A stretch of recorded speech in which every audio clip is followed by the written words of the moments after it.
બધાને પ્રણામ. જય જિનેન્દ્ર. બધાએ સુખ શાંતિમાં હશો.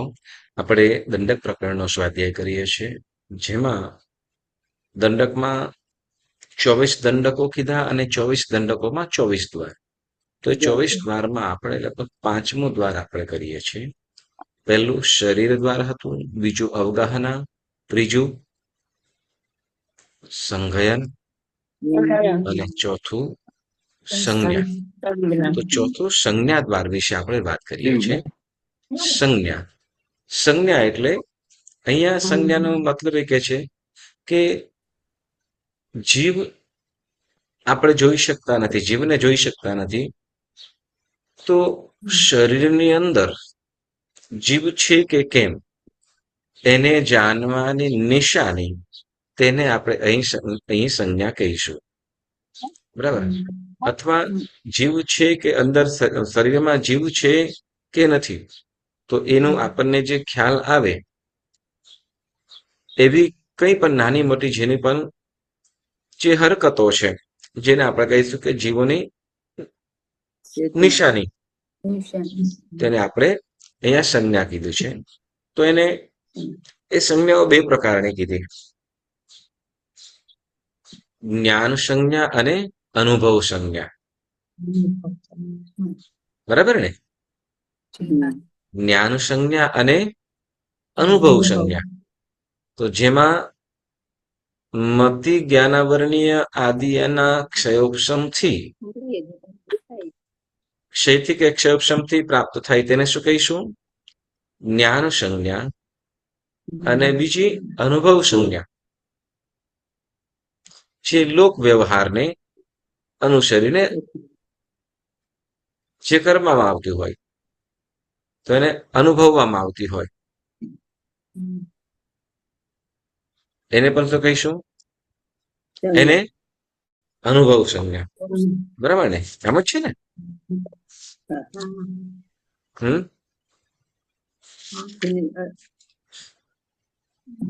મતિ જ્ઞાનાવરણીય આદિ કીધું. શું કીધું? બે પ્રકાર, મતિ જ્ઞાનાવર્તીય 8, તે જ્ઞાન સંજ્ઞા, અને મોહનીય કર્મના ઉદયથી, ઓલો કીધું ક્ષયોક્ષમથી અથવા ઉદયથી, તેને શું કીધું? જ્ઞાન સંજ્ઞા.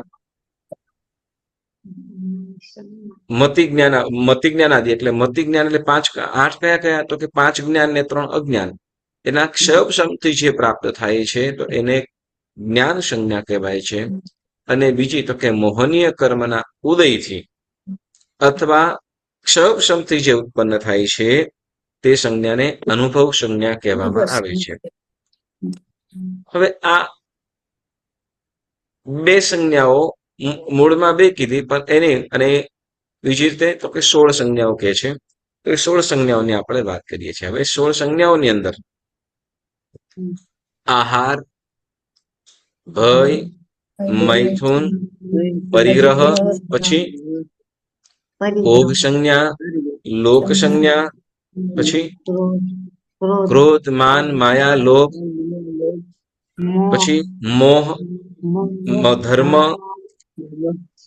સુખ દુઃખની લાગણી, સુખ સંજ્ઞા, દુઃખ સંજ્ઞા, જુગુપ્સા, શોક. બરાબર? તો આ 16 પ્રકારની સંજ્ઞાઓ કીધી, અને એ કયા કર્મના ઉદયથી છે, તો એની પણ આપણને વાત કીધી. બરાબર ને?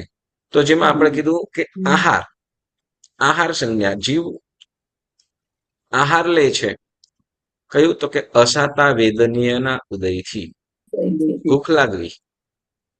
બરાબર ને? ભૂખ લાગવી કયું? તો કે અસાતા વેદનીયના ઉદયથી. વળી કઈ કારણ હોય કે ન હોય છતાં પણ ભય લાગે, બીક લાગે, ભય મોહનીય કર્મના ઉદયથી. વિષય સેવવાની ઈચ્છા, મૈથુન સેવનની ઈચ્છા, કયું? વેદ મોહનીય. બરાબર? વળી ભેગું કરવાની ઈચ્છા, પરિગ્રહ સંજ્ઞા, કયું?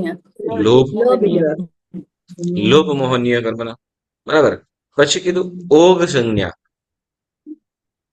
ઓગ સંજ્ઞા એટલે પૂર્વના સંસ્કારો વડેથી પૂર્વના સંસ્કારો કે કેટલીક વસ્તુ શીખવાડવી નથી પડતી, પરંતુ છતાંય સહજ રીતે કરતા હોય છે. બરાબર. તો એને કીધું મતિ જ્ઞાનાવરણીય તથા દર્શનાવરણીય કરવાના ક્ષૌભ. વળી બીજી રીતે કીધું મોઘમ કે સામાન્ય. સામાન્ય શબ્દ અર્થનું ભાન. સામાન્ય શબ્દ અર્થનું જે ભાન આપણને થાય છે, બરાબર ને? આવ, જાવ, ઉભો થા, બેસ, આમ નહીં કર વગેરે આપણે જે કહેતા હોઈએ. તો એ સામાન્ય શબ્દ અર્થ છે. આપણે જે વ્યવહાર ભાષાની અંદર બધું બોલીએ છીએ એ શું કહેવાશે? ઓકે, તમને કહી શકાય ચાલો બધા શાંતિથી બેસો, અથવા તમે શું કહે સારું કરજો, આવજો, આ બધું આપણે શબ્દ બોલતા હોઈએ તો એનો અર્થ શું થાય? સાચું કે ખોટું? તો કે સાચું પણ નથી, ખોટું પણ નથી, જેને વ્યવહાર કીધો. આવજો, જાજો, બેસજો, તમે ધ્યાન રાખજો, તો આવું વગેરે બધું કહેતા હોય તો સાચું હોય કે ખોટું હોય? તો એમાં સાચું પણ નથી, ખોટું પણ નથી, જેને આપણે વ્યવહાર ભાષા કહીશું. એ આગળ આપણને શીખવાડશે. બરાબર. એટલે કે શું કહીશું કે સામાન્ય શબ્દ અર્થનું જે બોધ થાય તે, જેમ કે આને મામા કે અને મામી કે ભાઈ છે, બુઆ છે, જે પણ વસ્તુઓ છે, તો એ બધું શું કે છે? સામાન્ય શબ્દ અર્થનું ભાન. બરાબર. હવે શું કે છે? બીજું કીધું લોક સંજ્ઞા. કઈ છઠ્ઠી કઈ કીધી? લોક સંજ્ઞા એટલે લોક વ્યવહારને અનુસરવાની વૃત્તિ. લોક વ્યવહારને લોક વ્યવહારની અંદર જે કહેવામાં આવતું હોય, કરવામાં આવતું હોય, એને લોક સંજ્ઞા કહેવામાં આવે. જેમ લોકોની અંદર કહેવાતું હોય કે કાગડો બોલે, ઘર તરફ કાગડો બોલે, અને કોઈક સગું આવવાનું હોય ને, આવું હોય ને. વળી શું કહેવાય કે સમજો કે જેમ કૂતરો ભસતું હોય, કૂતરું ભસતું હોય, રોતું હોય, તો એ પણ કઈક અનુસૂચન કરતું હોય. તો આ બધું જે કહેતા હોય તો એ એક પ્રકારનો લોક વ્યવહાર કહેવાય છે. તો આ જે લોક વ્યવહારને અનુસરવાની વૃત્તિ જેને કીધું, તો એને શું કહેવાશે? લોક સંજ્ઞા. બરાબર. હવે જેમ આના માટે આપણને લોક સંજ્ઞા અને ઓગ સંજ્ઞા આ બંનેની વાત પણ કરે છે. બરાબર. કે પૂર્વ જેમાં આપણે કીધું ફૂટનોટની અંદર કીધું પહેલા શું કહેવાય છે? સામાન્યથી કઈ પૂર્વના સંસ્કાર એમ કીધું. બરાબર. તો ઓગ સંજ્ઞાની અંદર પૂર્વના સંસ્કાર એમ કીધું. તો એમાં કે છે નીચે કે જેમ વેલડીઓ છે, બરાબર ને, વેલડીઓ છે, નીચે ફૂટનોટમાં લખે છે કે વેલડીઓ સપાટ જમીન છોડી ભીંત, વૃક્ષ અથવા જે પણ વંડી છે, જે પણ એને વેલાને ઉપર ચડવા યોગ્ય મળી જાય તો એના ઉપર ચડવા માંડે છે. આવું કેમ? એને કેવું પડે કે એને કેવું કે અહીંયાથી જવાશે એમ કેવું પડે નહીં. બરાબર ને, ઓટોમેટિક જશે. જેમ શું કહેવાય કે કોઈ પણ શું કહેવાય, કોઈ પણ પ્લાન્ટ નાખ્યા હોય જે શાકભાજીના, જેમ કે સમજો કારેલી છે કે દૂધી છે, જે વેલાડી થાય છે, તો એવા એને એ ઓટોમેટિકલી જ્યાં એને ઉપર ચડવા જેવું, એટલે જેમ કે ભીત હોય તો ભીત પણ પર ચડી જાય. વળી બાજુની અંદર કોઈ વૃક્ષ હોય કે છોડ હોય તો એને પણ વીંટાઈને ઉપર ચડવા લાગે. તો એને કેવી રીતે જતું હશે? બસ પૂર્વના સંસ્કાર જેને કીધું. તો એને શું કહેવાશે? ઓગ સંજ્ઞા. બરાબર. અને લોક સંજ્ઞાની અંદર શું કીધું? તો કે જેમ શું કે છે કે અમુક તો કહેવતો છે કે જેમ કે કૂતરા રડતા હોય તો એમ કે એ એટલા માટે દેખાતા હોય કે યક્ષ કે યમને જોવે છે. એટલે કોઈ પણ યક્ષ કે યમ દેખાય અને યમ નું આવવું એટલે અશુભ મનાય. કોઈકને શું કહેવાય, કોઈકને કોઈક ઉપર જવાનું હોય કે રામ નામ સત્ય થવાનું હોય, એટલે દેખાતો હોય એટલે પછી એ રડતા હોય એમ કે. વળી બ્રાહ્મણો દેવ છે, બ્રાહ્મણો દેવ છે. હવે કાગડાને ઋષિ કીધા, કાગમુનિ.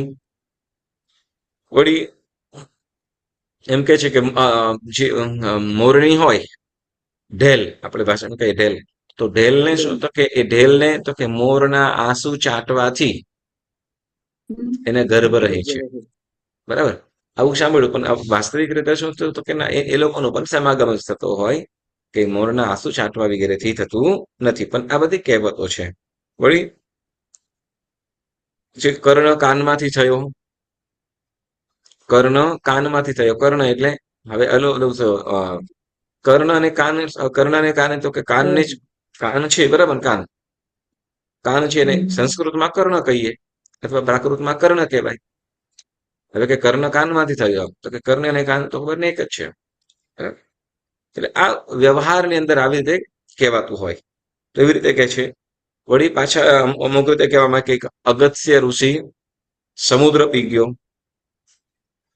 એક ઋષિ થયા તો અગત્ય ઋષિ સમુદ્ર પી ગયા તો કદાચ હા, હવે જે શું કે સંસાર કદાચ ઋષિ મુનિઓ છે તો કશું તો કે સંસારના જે કદાચ કાવા દાવા વગેરે જે ખારાશ છે એ ખારાશને પચાવી નાખે એમ. તો કે એ જ કદાચ એ સમુદ્ર પી ગયો એમ કદાચ કયા કોઈક અર્થની અંદર કહેવાતું હોય, પરંતુ એને અલગ રીતે પકડી લેવામાં આવે. હમ. તો હવે એટલે એને પકડી લે, ખાલી બસ પકડી રાખે. હવે સમજો કે જેમ કીધું કે બ્રાહ્મણો દેવ છે, તો એ કઈ અપેક્ષાએ કીધું તો કે હા, એ લોકોનું જે પહેલાના સમયની અંદર છે તો કે એ લોકો કર્મકાંડ કે શાસ્ત્ર ધર્મ શાસ્ત્રો સાથે કે જ્ઞાનનું કાર્ય કરતા, પઠન પાઠનનું કાર્ય કરતા હતા. બરાબર.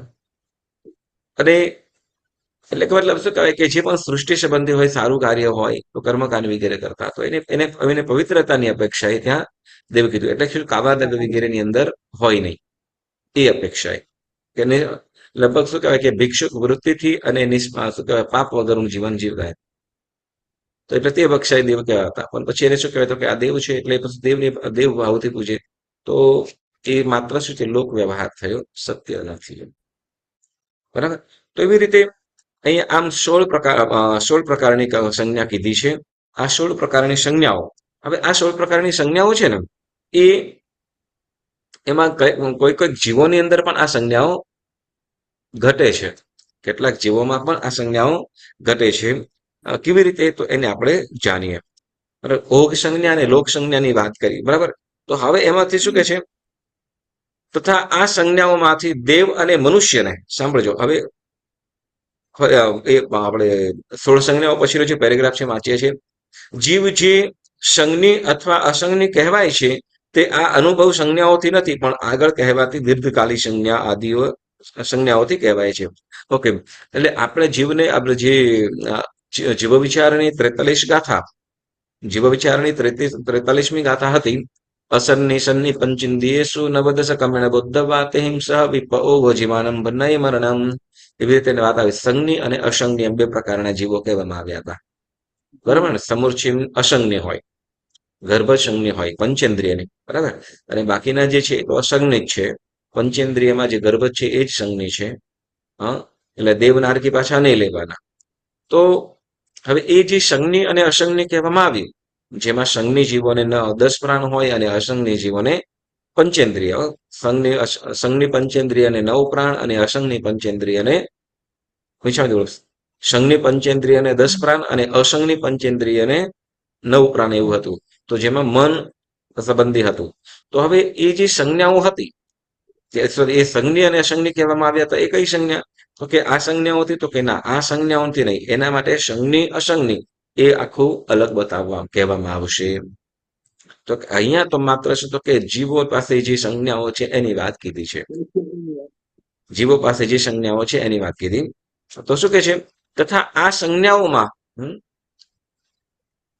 સંજ્ઞાઓમાંથી દેવને મુખ્યત્વે પરિગ્રહ સંજ્ઞા અને લોભ સંજ્ઞા છે. કોને? દેવોને મુખ્યત્વે એટલે વિશેષ. આ 16 સંજ્ઞાઓ છે તો ખરી જ, 16 સંજ્ઞાઓ છે તો ખરી, પરંતુ વધારે કઈ છે તો શું કીધું તો કે પરિગ્રહ સંજ્ઞા અને લોભ સંજ્ઞા. દેવોમાં કઈ પરિગ્રહ અને લોભ સંજ્ઞા વધારે છે. હવે શું છે નારકને ભય સંજ્ઞા તથા ક્રોધ સંજ્ઞા છે. નારકીયને કઈ સંજ્ઞા વધારે છે? ભય સંજ્ઞા અને ક્રોધ સંજ્ઞા. હવે કે છે તિર્યંચોને તિર્યંચોને તો કે આહાર સંજ્ઞા તથા માયા સંજ્ઞા. તિર્યંચોને આહાર સંજ્ઞા અને માયા સંજ્ઞા, અને મનુષ્યોને મૈથુન સંજ્ઞા અને માન સંજ્ઞા. ફરીથી ને ચાલો, દેવોમાં કઈ સંજ્ઞા છે?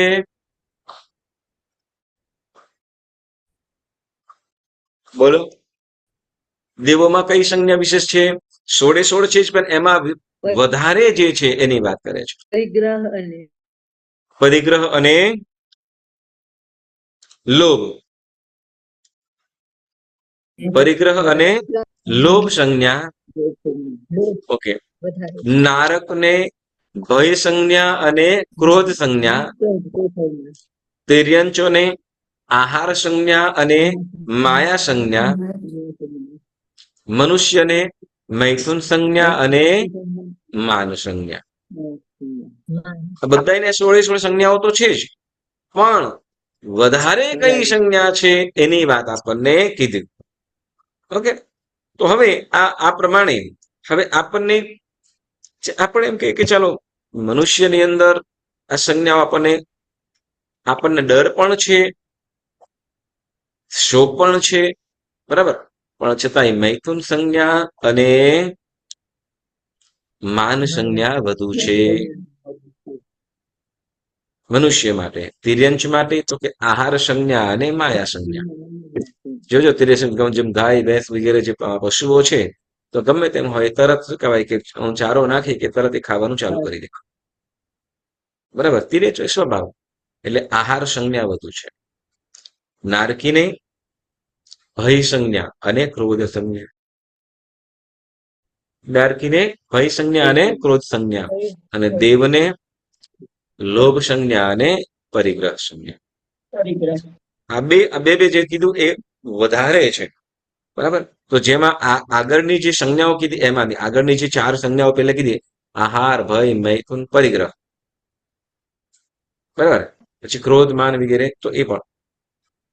હવે આપણને એકેન્દ્રિય જીવોની અંદર સંજ્ઞાઓ કેવી રીતે ઘટે? આ 16 સંજ્ઞાઓ છે, તો 16 સંજ્ઞાઓની અંદર આપણે એમ કહેવાય કે ચાલો મનુષ્ય છે માન અહંકાર માટે બધું જ કરી લે, અહંકારના કારણે બધું જ કરી લેતો હોય. જેમ શું કહેવાય, જે મનુષ્ય માટે કહીએ માન સંજ્ઞા, તો હા, જેમ કે રાવણ માન શું કહેવાય અહમના કારણે કે માનના કારણે આખી લંકાનું પણ અધઃપતન કરી નાખ્યું. કારણ શું? તો કે પોતાનું અહમ. કંસની વાત કરીએ તો એ પણ, બરાબર. અને માન, મનુષ્યમાં માન અને મૈથુન, જે મોટા મોટા યુદ્ધો ખેલાયા એ બાર શું કે જર, જોરું અને જમીન. જર, જોરું અને જમીન, એમાં પણ પાછું શું તો કે જોરું વગેરે. ઓકે, તો ચાલો આ હવે આપણે મનુષ્ય વગેરેની તો આપણને સ્પષ્ટતા દેખાઈ આવે, ખ્યાલ આવે. આપણે એમ કહીએ જ્યાં કોઈ લેવા દેવા ન હોય છતાં પણ એ થાય. ચમરેન્દ્ર દેવલોકના દેવ સાથે ઝઘડો કરવા ગયો. ખ્યાલ છે? મહાવીર સ્વામી ભગવાનને નમન કરીને ગયો હતો.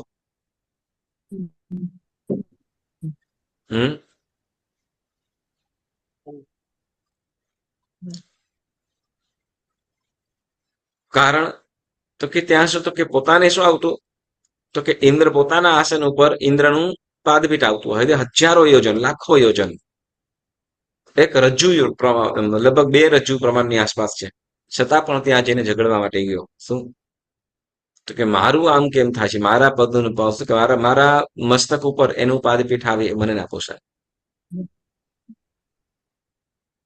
એટલે આવી અનેક સંજ્ઞાઓ, આમ કઈ લેવા દેવા હતું જ નહીં, પરંતુ છતાંય પોતાનો અહમ કહીએ. એટલે આમ જો સામાન્યથી આ 16 સંજ્ઞાઓ તો હોય જ છે, 16 સંજ્ઞાઓ લગભગ પંચેન્દ્રિયમાં હોય જ, પણ એમાં પણ વધુ સંજ્ઞા કઈ છે તો એ આપણે 4 ગતિને વિશે કીધી, બરાબર. નારકીના જીવોને અત્યંત ક્રોધ હોય, ખૂબ ક્રોધી હોય, અને સાથે સાથે ભય પણ હોય. ક્રોધ હોય અને સાથે ભય પણ હોય છે. ઓકે, સરસ. હવે શું કહે છે? ક્રોધ. હવે આપણે એકેન્દ્રિય જીવો છે, એકેન્દ્રિય કે વિકલેન્દ્રિય, તો આપણે મનુષ્ય વગેરેની અંદર તો જોઈએ, જે પંચેન્દ્રિય વગેરે છે એને તો આપણને સ્પષ્ટ રીતે ખ્યાલ આવે, બરાબર ને? આપણને ભૂખ લાગે એટલે આપણે શું કહેવાય, સરસ ખાવાના છીએ, ભોજન કરતા જ ખાઈએ છીએ, બરાબર. ડરનો પણ ફીલ થાય છે, મૈથુન વગેરેનો પણ ખ્યાલ આવે છે, પરિગ્રહિતો, બરાબર ને? આ બધી વસ્તુ ખ્યાલ આવે છે આપણને. ક્રોધ, માન, માયા, લોભ, વળી મોહ પણ છે જ, મારાપણું, ધર્મ કરવાનું, જે આપણે ધર્મ કરતા હોઈએ કે ધર્મથી આપણે તો એ ધર્મ કરવાનો ભાવ વગેરે જાગે, સામાયિક કરીએ, પરમાત્માની પૂજા કરીએ, તો એ ધર્મ કરવાની તો શું કહેવાય, મોહનીય કર્મના ક્ષયોક્ષમથી સુખ દુઃખની લાગણી થાય. આ બધું આપણે ફીલ કરીએ છીએ, બરાબર ને? તો હવે એકેન્દ્રિય જીવ છે, અને સાથે સાથે શું, તો કે બે ઇન્દ્રિય, તે ઇન્દ્રિય અને ચૌરિન્દ્રિય જીવનમાં પણ આપણે આ ફીલ કરી શકીએ છીએ, કે એને આપણે ખ્યાલ આવી શકે છે, આમ આ જીવની અંદર આમ થાય છે. તો હવે પણ એકેન્દ્રિય જીવોની અંદર કેવી રીતે આપણને ખ્યાલ આવશે કે આ જીવો પણ એ જીવોને પણ આ સંજ્ઞાઓ છે, અથવા એની અંદર જીવ છે કે કેવી રીતે ખ્યાલ આવે છે? તો એના માટે ગાથા નંબર 12 અને એનું આપણે વિવેચન ખોલીશું. ગાથા નંબર 12 અને એનું વિવેચન જૂની પુસ્તકની અંદર પેજ નંબર 55. નવી પુસ્તકમાં પેજ નંબર કયો છે?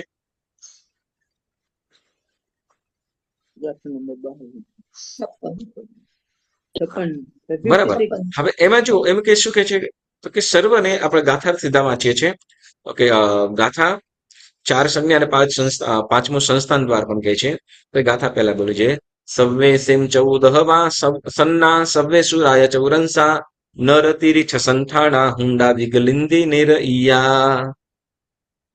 ગાથાર્થ કહે છે કે સર્વને 4 કે 10 સંજ્ઞા હોય છે. સર્વદેવો સમચતુરસ્થ સંસ્થાન વાળા, ગર્ભજ મનુષ્ય અને તિર્યંચો 6 સંસ્થાન વાળા, વિકલેન્દ્રિયો અને નારકો હુંડક સંસ્થાન વાળા છે. તો એનું વિવેચનની અંદર આપણે સાંભળીએ ત્યારે કે છે કે સર્વ દંડકોમાં 4 અથવા 10 સંજ્ઞાઓ છે. સર્વદંડ, સર્વ એટલે 24 દંડક, 24 દંડક, બરાબર ને? જેમાં 5 સ્થાવરના 5 છે, વિકલેન્દ્રિયના 3, 10 ભવનપતિના 10, વ્યંતર જ્યોતિષ વૈમાનિક એનો 1 નારકીનો 1, ગર્ભજ તિર્યંચ ગર્ભજ મનુષ્ય, આમ 24 દંડક થઈ જાય, બરાબર. હવે આ 24 દંડકોની અંદર શું કે છે, તો કે સર્વ દંડકોમાં 4 અથવા 10 સંજ્ઞા હોય છે. દરેક દંડકની અંદર 4 અથવા 10 સંજ્ઞા તો છે જ.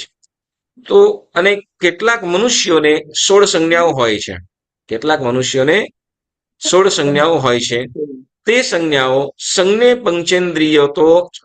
પંચેન્દ્રિયમાં તો સ્પષ્ટ ઉપલબ્ધ થાય છે. ઉપલબ્ધ એટલે દેખાય છે. સંજ્ઞે પંચેન્દ્રિયમાં, સંજ્ઞ એટલે જેમ ગર્ભજ તિર્યંચ ગર્ભજ મનુષ્યની સ્પષ્ટ રીતે દેખાય, બરાબર ને? આપણે ધર્મ કરતા હોઈએ કે શું કોઈ રડતું હોય તો એનાથી ખ્યાલ આવી જાય કે શું કોઈ રડે છે, કંઈક દુઃખ છે, અથવા કોઈ આનંદ છે. એમ કે સહજ રીતે શું કે ભાઈ શું કહેવાય, કોઈક પેંડા વેચતું હોય કે સરસ કઈ મીઠાઈ ખવડાવતું હોય તો આપણે કઈ ખુશીના સમાચાર છે, તો કંઈક આનંદમાં છે. કોઈ શોકની અંદર હોય, ગમગીન હોય, તો તે વખતે તો કે શું કહેવાય કે ગમે કઈ માઠું કઈ ખોટું થયેલું છે અથવા કઈ દુઃખનું કારણ છે. તો એવી રીતે ઘણું બધું આપણને ખ્યાલ આવે છે, બરાબર. તો એવી રીતે કે છે કે સંજ્ઞ પંચેન્દ્રિયમાં તો સ્પષ્ટ ઉપલબ્ધ થાય છે, એટલે ખ્યાલ આવે છે. અને એકેન્દ્રિયોમાં પણ શું કે છે, તો કે એકેન્દ્રિયોમાં પણ અવ્યક્ત અસ્પષ્ટ હોય છે. અવ્યક્ત એટલે કદાચ એને કદાચ ખ્યાલ ન થાય, આપણને ખ્યાલ ના આવે. અસ્પષ્ટ એટલે આપણે શું કહેવાય કે કંઈક એના અનુભવથી કંઈક એનો ફેરફાર વગેરે થતો હોય અથવા બદલાવ થતો હોય, તો એને સમજી જાણીને આપણે નક્કી થાય કે આ વસ્તુ એની અંદર થાય છે. એટલે મતલબ સંજ્ઞા છે, આ સંજ્ઞાની અંદર ઘટે છે, એવું પુરવાર થાય છે. તો કેવી રીતે એની વાત કરે છે? અવ્યક્ત અને અસ્પષ્ટ એટલે વ્યક્ત એટલે જેને આપણે 100% કહી શકીએ, અને અસ્પષ્ટ એટલે એની અંદર જે ફેરફાર વગેરે થાય છે તે, બરાબર. તો પણ કેટલાક બાહ્ય વર્તનથી શું કે છે, તો પણ કેટલાક બાહ્ય વર્તનથી અમુક સંજ્ઞાઓ એકેન્દ્રિયોમાં અનુમાનથી સ્પષ્ટ સમજી શકાય એવી હોય છે તે આ પ્રમાણે. એટલે આપણે એકેન્દ્રિય વગેરે જીવો છે તો આહાર કરે છે કે આપણે શું કહેવાય કેવી રીતે ખાય છે આપણને ખ્યાલ આવે નથી ખ્યાલ આવતો, બરાબર ને? પણ એની આપણને કેવી રીતે ખ્યાલ આવે છે તેની વાત કરે છે. એ કેવી રીતે કરતું હશે? આપણે જેમ આહાર કરતા હોઈએ છીએ, આહાર કરતા હોઈએ છીએ નથી ખ્યાલ આવે કે હા જમ્યું. પણ એકેન્દ્રિય જીવમાં છે, એકેન્દ્રિય જીવ છે તો એની અંદર આહાર વગેરે કેવી રીતે લેતું હોય એ આપણને ખ્યાલ આવે. હા, તો અસ્પષ્ટ રીતે આપણને અહીંયા કેવી રીતે હોય છે તો એની વાતો જણાવે છે.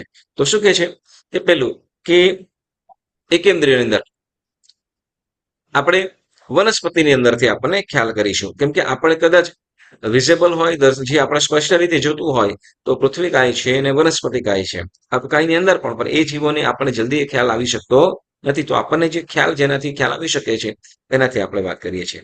તો કે પાણી તથા વનસ્પતિની અંદર કે પાણી તથા છાણ વગેરે ખાતરથી પોષણ થતું હોવાથી આહાર સંજ્ઞા છે. જેમ શું કહેવાય આપણા ગાર્ડન બગીચો હોય, તો તે બગીચાની અંદર જ્યારે જે છોડવા વગેરે છે તો એની અંદર ખાતર છાણ નાખવામાં આવે અને વળી પાણી પણ નાખવામાં આવે તો એ શું થાય, જલ્દી ગ્રો થાય છે અને એની અંદર સારા ફૂલ વગેરે પણ વિશેષ આવે છે. ફળ હોય તો ફળ જે ફળ દેનારું ઝાડ વૃક્ષ વગેરે હોય તો એમાં પણ બદલાવ આવે છે. એટલે ખાતર પાણીથી એ અંદર શું કરે છે તો કે છોડ આહાર ગ્રહણ કરે છે. શેમાંથી શેમાંથી આહાર ગ્રહણ કરે છે? આ ખાતર પાણીથી, બરાબર. હા, પછી તો એની અંદર આહાર સંજ્ઞા કીધી. એની અંદર આહાર સંજ્ઞા છે કે ખાતર પાણી વગેરે ન નાખવામાં આવે, ખાતર પાણી વગેરે નાખતા હોય તો એમાં સ્પષ્ટપણે એનો ખ્યાલ આવતો હોય. એનો સ્પષ્ટપણે ખ્યાલ આવતો હોય તો આહાર પાણી વગેરે નાખવાથી એમાં શું છે તો કે આહાર સંજ્ઞામાં રહેલી છે. પછી કે છે ઓકે, જેમ શું કહેવાય કે જેમ ખેતરો છે, બરાબર. તો ખેતરની અંદર સમજો કે કોઈ મકાઈ વાવી હોય કે કેળા વાવ્યા હોય કે શેરડી વગેરે ગમે તે, તો એ વનસ્પતિ આમ ને આમ છે અને એક બાજુ શું તો ખાલી પાણી નાખે છે, ખાલી પાણી નાખે છે, પણ સાથે સાથે બીજું ખાતર વગેરે પણ નાખવામાં આવે છે. તો કે ખાતર વગેરે જે નાખવામાં આવતું હોય, ખાતર પણ નાખવામાં આવતું હોય છાણ વગેરે, તો એ જલ્દી ગ્રો થાય અને વિશેષ પાક આપનારું બને છે. વૃક્ષ હોય કે છોડવા હોય તો બધાની અંદર તો એ શું છે કે ખાતર વગેરેની અંદરથી એ આહાર ગ્રહણ કરે છે. પાણી તો છે, પાણી અને ખાતર તો આપવાથી એની અંદર આહાર ગ્રહણ કરે, પોષક તત્વો એને ગ્રહણ કરે છે અને એમાંથી શું કરે છે તો કે ફળ ફૂલ વગેરે આપવાની અંદર વિશેષ બને છે, બરાબર. એટલે ત્યાં આહાર સંજ્ઞા ઘટે છે, આહાર સંજ્ઞા. હવે બીજી રીતે કહીશું ભય સંજ્ઞા. કઈ? આહાર, પછી બીજું કીધું ભય સંજ્ઞા, બરાબર. હવે કેટલીક વનસ્પતિ એવી છે કે માત્ર સ્પર્શ કરવામાં આવે અને શું કરે છે સંકોચાઈ જાય છે, જેને કીધું લજ્જાળુ. કોઈકના ઘરે અહીંયા પણ જોવા મળે છે શું તો કે લજ્જાળુ વનસ્પતિ કે હાથ અડાડીએ માત્ર શું આંગળી અડે ને તો પણ તરત આખું એમ શું કહેવાય સુકાઈ ગયું હોય એવું થઈ જાય થોડીક ક્ષણો માટે. વળી પાછળ થોડા સમયમાં શું કહેવાય 1-1.5 મિનિટ, 2-3-5 મિનિટ પછી વળી પાછું એકદમ ખીલી જાય. પણ જેવું કોઈનો હાથ અડે, જેવું કોઈનો હાથ અડે એટલે તરત એમ સંકોચાઈ જાય અને પાંદડા પણ સાવ એકદમ નમી પડે. જ્યારે સુકાયેલું ઝાડ હોય ને એવું થઈ જાય, પાંદડા એકદમ સાવ સંકોચાઈ જાય. તો આવું જે થાય છે, બરાબર. તો એમ શું કહે છે કે એની અંદર પણ શું માત્ર સ્પર્શ થાય અને આવી રીતે પ્રમાણે એને ત્યાં ભય સંજ્ઞા પણ ઘટે છે. વળી જેને આપણે લજામણી વસ્તુ કે લજાડવું અથવા લજામણી પણ કહેવાય, લજામણી. હવે પછી ત્રીજું કે છે એની અંદર પરિગ્રહ સંજ્ઞા પણ છે.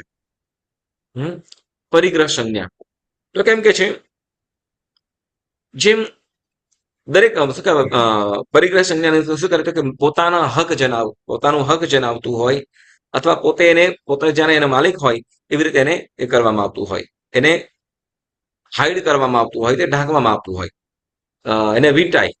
જેમ કે વેલડીઓ હોય, વેલ હોય તો એ વૃક્ષને વીંટાય, વેલ હોય એ વૃક્ષોને વીંટાઈ જશે. જેમ ધામસ છે કે પછી ઓય છે, જેમ નાગરવેલના પાન વગેરે છે, તો આખા ઝાડને વીંટાતા હોય. એમ કે છે કે એમ શું કહેવાય તો કે વીંટાતું હોય પોતાનો હક જમાવતો એટલે કે જે પરિગ્રહ સંજ્ઞા એની અંદર પણ છે એમ કે છે. એટલે વેલડીયા વૃક્ષને વીંટાય છે. વળી આગળ કીધું કે શ્વેત ખાખર, સફેદ ખાખર, આમ જે ખાખર હોય પલાશના વૃક્ષ. હવે એ બે પ્રકારના, ગ્રીન પણ હોય, લીલા પણ હોય અને વ્હાઈટ પણ હોય. એમ કે તો કે વ્હાઈટ જે ખાખર વૃક્ષ હોય, તો એમ કે છે કે એના જે મૂળ ક્યાં જાય, તો કે જે ઓલું નિધાન હોય, કે પેલાના સમયની અંદર શું કરતા, તો કે જ્યારે કોઈ વારસદાર વગેરે ના હોય તો ધનની રક્ષા માટે શું કરે, તો કે ખાડો ખોદીને એ શું કહેવાય, ઘડામાં કે કળશ મોટાની અંદર ભરીને એ જમીનમાં દાટી દેવામાં આવે. બરાબર. હવે કોઈ વખતે શું, તો કે ભૂલાઈ ગયું હોય, કોઈને કહેવાયેલું ન હોય, વારસદાર કોઈ ના હોય, તો ત્યાં શું કરે, તો કે ભૂલાઈ પણ જાય, એમને પણ પછી પડ્યું રહે અંદર. તો કે એવાની ઉપર શું, તો એ જે સફેદ ખાખરો છે કે પછી આંકડો પર, હા, તો એના ઉપર શું, તો કે એના ઉપર પોતાના મૂળ એની અંદર આખા વીંટાળી લે છે, એમ કે છે. એટલે કે ત્યાં પરિગ્રહ સંજ્ઞા એમ કીધું. સફેદ આંકડો અને સફેદ ખાખર, આ લોકની અંદર સફેદ આંકડો હોય એની નીચે પણ આવું હોય એવું કહેવામાં આવે છે. અને અહીંયા પણ કહે છે કે નિધાન ઉપર, નિધાન એટલે જેમ સુવર્ણ વગેરે હોય તો એના ઉપર ત્યાં આ પોતાના મૂળ વગેરે ભરાવે છે. તો આ કીધું પરિગ્રહ સંજ્ઞા. અને કઈ સંજ્ઞા કે છે? પરિગ્રહ સંજ્ઞા. બરાબર. અને હવે પછી આહાર, બરાબર, આહાર સંજ્ઞા એકેન્દ્રિયમાં કેવી રીતે ઘટે? બોલો, આહાર સંજ્ઞા કેવી રીતે ઘટે?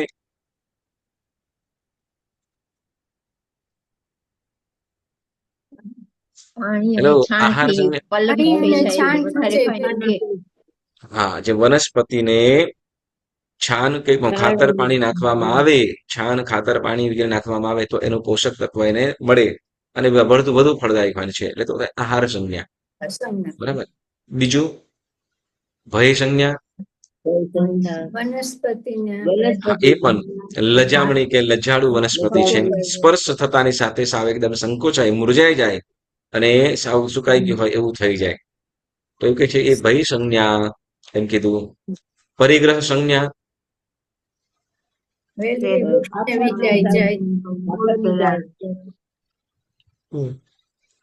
સફેદ ખાખરનું વૃક્ષ જ્યાં નિધાન હોય ત્યાં પોતાના મૂળ ફેલાવે છે. બરાબર. પરિગ્રહ સંજ્ઞા. અને હવે કે છે કે મૈથુન સંજ્ઞા. શું કે છે? મૈથુન સંજ્ઞા. તો એ કે છે કે કુરુબક નામનું વૃક્ષ, કયું? કુરુબક નામનું વૃક્ષ છે, હા, તો એ સ્ત્રીના આલિંગનથી ફળે છે. સ્ત્રીના આલિંગનથી. એટલે હવે એ વૃક્ષ આપણને ખ્યાલ નથી, બરાબર, પણ શું કે એને સ્પર્શ કરે એની સાથે શું કહેવાય, એને કે સ્ત્રી શું કહેવાય કે એના મોઢામાં પાણી નાખીને કોગળો કરીને એના ઉપર, હા, જેવા કોગળો કરે તો પણ શું, તો કે એના એ થૂંકથી પણ શું કરે છે, તો કે વૃક્ષ ફૂલવાળું કે ફળ આપનારું બને છે. એમ કે એટલે કે છે કે કુરુબક નામનું વૃક્ષ સ્ત્રીના આલિંગનથી ફળે છે, માટે મૈથુન સંજ્ઞા. બરાબર. ઓકે. હવે બીજી વસ્તુ એ કે છે, આ જે વૃક્ષની વાત કરીએ તો જેમ આપણે એક ફ્રૂટની વાત કરીએ, આપણે વાપરતા હોઈએ છીએ ને, ખ્યાલ જ આવે છે બધાને. તો એમાં જેમ પપોઈ હોય છે, બરાબર ને, પપોઈ હોય છે, તો પપોઈની અંદર પણ બે પ્રકારની પપોઈ આવે. એટલે શું કહેવાય, પીળી લાલ એવી રીતે નહીં, પણ એમાં પણ નર અને માદા આમ બંને પ્રકારના કહેવામાં આવે. બરાબર. હવે શું છે કે એમાં એ મૈથુન સંજ્ઞા આ બધું જોવાયેલી વસ્તુઓ છે, બરાબર, જોવાયેલી વસ્તુ છે. તો હવે એમાં જે નર પપૈયા હોય તો એને શું, તો કે માત્ર ફૂલ જ આવી જાય, પપૈયા લાગે નહીં. ફૂલ આવી જાય શું કે લાંબા, શું કે જેમ પાન જેવી ડાળીઓ હોય ને, પાન પપૈયાના જેમ પાન હોય, બરાબર, તો એના ફૂલ પણ એવી રીતે લાંબી ડાળીઓની અંદર થાય, બરાબર, પણ પપૈયા લાગે નહીં જલ્દી. તો હવે એને એમ કે છે કે એને, તો કે સ્ત્રીના વાળ, શું એ સ્ત્રીના જે વાળ હોય ને, તો એ વાળ એને શું કરે, તો કે ઉપર ત્યાં બાંધવામાં આવે. સ્ત્રીના વાળ એ પપૈયાને બાંધવામાં આવે, તો એ પછી એ પપૈયો જે નર છે, તો એમાં પણ પછી ધીમે ધીમે શું આવે, તો કે એમાં પણ પપૈયા આવે. એ પપૈયા બહુ મોટી ના હોય, નાની હોય, પણ ફળ લાગે. નહીં તો ઓલા શું તો કે ફૂલ થાય અને ખરી જાય, ફૂલ થાય અને ખરી જાય. તો કે આ જે છે તો આ પણ શું છે તો કે મૈથુન સંજ્ઞા ઘટે છે. તો મૈથુન સંજ્ઞાની અંદર પણ સાંભળો, મૈથુન સંજ્ઞા જે છે તો મૈથુન સંજ્ઞાની અંદર પણ જેવા પ્રકારના જીવો એવી એવી એના પ્રકારની એની મૈથુન સંજ્ઞા પણ ક્યાંક વધારે છે, ક્યાંક ઓછી છે. એવી રીતે અજીત શાંતિ સ્તોત્રની અંદર જેમ દેવોમાં જે મૈથુન સંજ્ઞાનું વર્ણન આવેલું છે, તો કેટલાક દેવો એવા છે જે મનુષ્યો જેમ ભવનપતિ, વ્યંતર, જ્યોતિષ, વૈમાનિક અને પહેલા બીજા દેવલોકના જે દેવો છે એ લોકો એ રીતે તો કે જે મનુષ્ય જેમ મૈથુન સંજ્ઞા કરતા હોય એ જ રીતે કરતા હોય. તો એવી રીતે વળી આગળના જે દેવો ઉપરના જેમ જેમ જતા જાય તો કેટલાક દિવસો માત્ર જોઈને રાજી થઈ જાય, તો આ પણ મૈથુન સંજ્ઞા છે. માત્ર જોઈને. કેટલાક દિવસો તો કે માત્ર એનો અવાજ સાંભળીને, જોઈને પછી એનાથી ઉપર જાય તો અવાજ સાંભળીને, અને એનાથી આગળ વધે તો કે માત્ર એને શું તો કે સ્મરણ કરીને, એનો અવાજ સાંભળીને કે માત્ર સ્મરણ કરીને, એને યાદ કરીને એનું મૈથુન સંજ્ઞા સેવાઈ જતી હોય. તો આ બધું જે છે તો એ મૈથુન સંજ્ઞાના એક પ્રકાર કીધા છે. એટલે ઓછી ઓછી તરતમતા. તો એવી રીતે અહીંયા જેમ પપઈનું ઝાડ કીધું તો એમાં એટલે દરેક જીવોની અંદર મૈથુન સંજ્ઞા છે અને વધારે ઓછી છે. તો જેમ આપણે પપઈ વગેરે કીધું તો એની અંદર પણ આ મૈથુન સંજ્ઞા ત્યાં પણ છે. કુર્બ વૃક્ષની અંદર શું તો કે આલિંગન કરે એમ કીધું, બરાબર. અને એવી રીતે જેમ નર પપઈ છે, નર પપઈ ફરીથી નર પપઈ છે એમાં તો કે સ્ત્રીના વાળ કરીને વાળ બાંધવામાં આવે તો એ પપઈની અંદર પણ ફળ આવવા લાગે. નહીં તો નહીં. હા, જેમ સામાન્ય એમ કે 8-9 મહિના કે વર્ષની અંદર જે પપઈ લાગે, હા, 8-9 મહિનાની અંદર કદાચ પપઈ લાગતી હોય પણ કદાચ વર્ષ 2 વર્ષ, વર્ષ 1.5 વર્ષ થઈ ગયો હોય કે 2 વર્ષ થઈ ગયા તો પણ પપઈ ના આવે નર પપઈની અંદર. અને જો સ્ત્રીના વાળ બાંધવામાં આવે તો ધીમે ધીમે પપઈ એની અંદર પણ લાગે નાની. તો ત્યાં સુધી એક શું કે મૈથુન સંજ્ઞા ત્યાં ઘટાવી શકાય. હવે એમ કે છે પછી જે સંજ્ઞા કહેવામાં આવે છે તો કે માન સંજ્ઞા. કઈ? સોરી, ક્રોધ સંજ્ઞા. કઈ? ક્રોધ સંજ્ઞા. તો કે વૃક્ષ જેને કે કોકનદ નામનું જે કંદ છે, કોકનદ નામનું જે કંદ છે તો કે કોઈ આજુબાજુની અંદર તો કે શું કહે છે કે હુંકારા મારે કે ફૂફાડા મારે એમ કે છે. હા, હુંકારા કરે. હવે એનો કઈ એવી રીતે હશે આપણે જોવામાં આવતું નથી, તો એને કેમ કે છે ક્રોધ સંજ્ઞા એમ કે છે. હા, ફૂફાડા મારે. હવે એવા પ્રકારનું વૃક્ષ હશે, બરાબર. પછી માન સંજ્ઞા પણ છે. એકેન્દ્રિયમાં માન સંજ્ઞા પણ કે છે. શું કે છે તો કે રુદંતી નામની વેલડી છે. કઈ? રુદંતી વેલમાંથી, રુદંતી વેલડીઓમાંથી રસના ટપકતા ઝરતા રહે છે. હા, રસના ટપકા હંમેશા શું કહેતો કે ઝરતા રહે છે. અને માન સંજ્ઞા એમ કે છે. કઈ સંજ્ઞા? માન સંજ્ઞા. હવે માન સંજ્ઞા શું કે છે? હવે એ રડે છે પોતે, એમ કે છે રસના કે છે તો કે આ વેલડીના રસથી શું થાય છે તો કે સુવર્ણની સિદ્ધિ થાય છે. તેથી એ શું એનું માન કેવું છે કે હું હોવા છતાં લોકમાં કેમ નિર્ધનતા છે, મારે હોતે છતાં કેમ લોકમાં નિર્ધનતા છે, એટલે એવું અભિમાન એ ધરાવે છે. એટલે એ રુદન કરે છે કે હું છું છતાં પણ લોકો કેમ ગરીબ થાય, કેમ તો કે એના રસ છે એ રસથી શું થાય કે સુવર્ણ બને. લોખંડને કદાચ લોઢું હોય તો લોઢાને એ રસને સ્પર્શ ના થઈ જાય તો એનો રસ પણ કેવો થઈ જાય તો કે સોનું થઈ જાય. હા, તો એવું તો એનો રસનો એવો પ્રભાવ છે કે એવો રસ છે. એટલે હવે શું તો કે વિચાર કે મારે હોતે છતાં લોકોમાં કેમ આવું નિર્ધનતા છે, એટલે ગરીબાઈ છે. એટલે પોતાનું અહમ સૂચવે છે કે માન સૂચવે છે કે મારે હોતે છતાં કેમ લોકો ગરીબ છે, એટલે એ મારે હોતે છતાં પણ ગરીબાઈ છે. એટલે પોતે રુદન કરે છે, રડે છે એમ કે છે. એટલે અનુમાન એટલે કે શું રુદન રડવાનું અનુમાન જણાવે છે. એટલે તેથી એને શું કીધું તો કે માન સંજ્ઞા કીધી છે. આગળ વધીને કે છે માયા સંજ્ઞા. કઈ? માયા સંજ્ઞા, બરાબર ને. જેમ કાકડી વગેરે છે, કાકડી છે કે જેમ શું કહેવાય સ્વીટ વોટરમેલન છે, સ્વીટ મેલન. તો આ બધું કેવું છે તો કે એના જે ફળ છે ને તો એને ફળને કાકડી વગેરે છે તો એના પાંદડા જે ફૂલ હોય ને જેના આરા શરૂ થાય નાનું હોય ત્યાંથી શું કરે તો કે એને એ જે એવી રીતે હાઈડ કરી દે એના પાંદડાઓ પાંદડાઓથી એ ફળને ઢાંકી દેતું હોય છે. તો આ બધું કેવી રીતે થાય? આ બધું કેવી રીતે થાય છે? બરાબર. તો કે એની અંદર પણ શું, તો કે માયા સંજ્ઞા રહેલી છે, કે પોતાના પાંદડા ફળોને ફૂલ કે ફળને પાંદડા વડે ઢાંકે છે. બરાબર. પછી કે છે લોભ સંજ્ઞા. કઈ? લોભ સંજ્ઞા. તો કે છે કે બીલીનું વૃક્ષ તથા શ્વેત ખાખરો, કે સફેદ ખાખરો તેના પોતાના મૂળ નિધાન ઉપર, હા, પોતાના મૂળ નિધાન ઉપર ફેલાવે છે, અર્થાત નિધાન ઉપર પ્રાય ઉગે છે એમ કે છે. એટલે આ જે વસ્તુઓ છે ત્યાં બીલીનું વૃક્ષ કે પછી સફેદ ખાખરો એ ક્યાં થાય છે? તો કે જ્યાં નિધાન હોય ત્યાં, અને પોતાના મૂળ નિધાન ઉપર ફેલાવી દે છે, નિધાન ઉપર ફેલાવી દે, જેમ ચરુ વગેરે દાટવામાં આવેલા હોય ત્યાં. તો હવે આ જે કરવા જે થાય છે એટલે શું, તો કે ત્યાં જેમ જ્યાંથી આ ધન વગેરે છે તો ત્યાં જ આ થાય છે. તો એટલા માટે ત્યાં શું કે છે, તો કે લોભ સંજ્ઞા કહેવામાં આવી છે. પછી કે છે નવું મૂકે છે લોક સંજ્ઞા. લોક સંજ્ઞા શું કે છે, તો કે કમળો રાત્રે લોક સંજ્ઞાથી સંકોચી પામે છે એમ કે છે. લોકો લોક સંજ્ઞા, આપણે લોક સંજ્ઞાનું શું કીધું હતું? લોક સંજ્ઞા માટે શું કીધું હતું? લોકો જેમ, સાંભળો, લોકો જેમ રાત શું કહેવાય દિવસે કામે નીકળી પડતા હોય, પણ રાત્રે બધા શું કરે? ઘરે આવી જાય, પોતાના કામને બંધ કરે. બરાબર. તો એવી રીતે કમળ પણ શું કરે છે, તો કે સૂર્યોદય થાય અને ખીલે, પણ જેમ શું કહેવાય, તો કે સૂર્યાસ્ત થાય એટલે સાવ બીડાઈ પણ જાય ને નમી પણ પડે, નમી પણ જાય.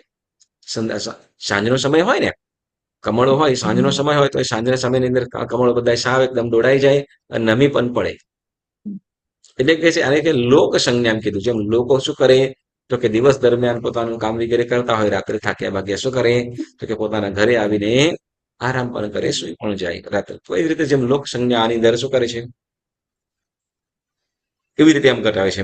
વળી બીજી રીતે કહીએ તો કે જેમ સૂર્યમુખી છે, તો સૂર્યમુખી તો કે જેમ સૂર્ય આવે ને ધીમે ધીમે શું કરે, તો કે સૂર્યની સામે ને સામે રહે, પણ સૂર્ય જેવો અસ્ત થઈ જાય તો એ થઈ જાય. તો એ પ્રમાણે ચંદ્રમુખી છે. પછી એ રીતે 10મું કે છે ઓગ સંજ્ઞા, જે આપણે આગળ આવી ગયું. બરાબર ને? ઓગ સંજ્ઞા શું કીધું, તો કે વેલડીઓ સર્વ માર્ગ છોડીને ભેત ઉપર અથવા વૃક્ષ ઉપર જ ચડે છે. કારણ, તો કે ઓગ સંજ્ઞા. બધા શું કહેવાય કે ગમે ત્યાંથી જાય ને, હા, ગમે ત્યાંથી જાય ને, જઈ શકાય એમ છે, પરંતુ લોકો જ્યાંથી જતા આવતા હોય ત્યાં જ એ જ રસ્તો કઈ વગેરે પ્રયોગ કરતા હોય. તો જેમ લોકને અનુસરતા હોય એવી રીતે આ લોકો પણ શું કરે છે, તો કે વેલડીઓ વગેરે છે, તો કે એને ઉપર ચડવા માટેનો આધાર બને. હા, તો ગમે એટલી જગ્યા હોય, આજુબાજુમાં ગમે એટલી જગ્યા હોય, પરંતુ છતાં એને જો ચડવાનું મળતું હોય, હા, કઈ પણ આધાર મળી જાય, પછી ભલે ગમે એટલું ખીચવાડું હોય, છતાં પણ શું, તો કે એના ઉપર ચડવાનું એ કરશે. તો એને કીધું આપણે, તો કે ઓઘ સંજ્ઞા. બરાબર. એટલે આ પ્રમાણે એકેન્દ્રિય જીવોમાં પણ અનુમાનથી સંજ્ઞાઓ સ્પષ્ટ સમજાય છે. અને બેઇન્દ્રિય આદિ, બેઇન્દ્રિય, તેઇન્દ્રિય, ચૌરેન્દ્રિય, ગર્ભજ મનુષ્ય, ગર્ભજ તિર્યંચ, 10 શું કહેવાય 13 દેવદંડક, 1 નારક, તો એવી રીતે બાકીના જે દંડકો છે એની અંદર પણ સ્પષ્ટ રીતે આ વસ્તુઓ ખ્યાલમાં આવે છે. બરાબર. એ આ સર્વ દંડકોમાં પણ ઓછી વધતી સંજ્ઞાઓ અવશ્ય હોય છે. અને હવે કે ફરીથી એને પણ કે હવે ચાર ગતિને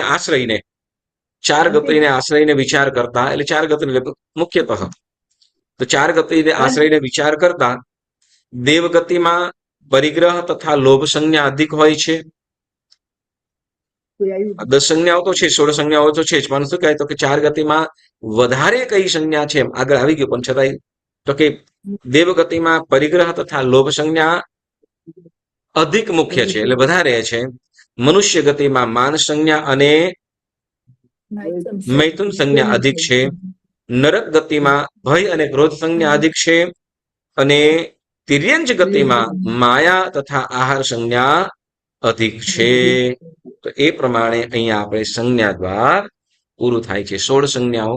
તો 16 સંજ્ઞાઓને કઈ સંજ્ઞા કેટલી હોય, કઈ એકેન્દ્રિયમાં આપણને સંજ્ઞા જે ઘટાવી છે તો એને ફરીથી ને પણ તમારે કોઈ નવું ધ્યાનમાં હોય તો તમે ચોક્કસ એ કરજો. બરાબર. તો આવતી વખત તમારે આ એકેન્દ્રિયમાં આ 10 સંજ્ઞાઓ કેવી રીતે ઘટે છે એ તમારે જણાવવાનું રહેશે.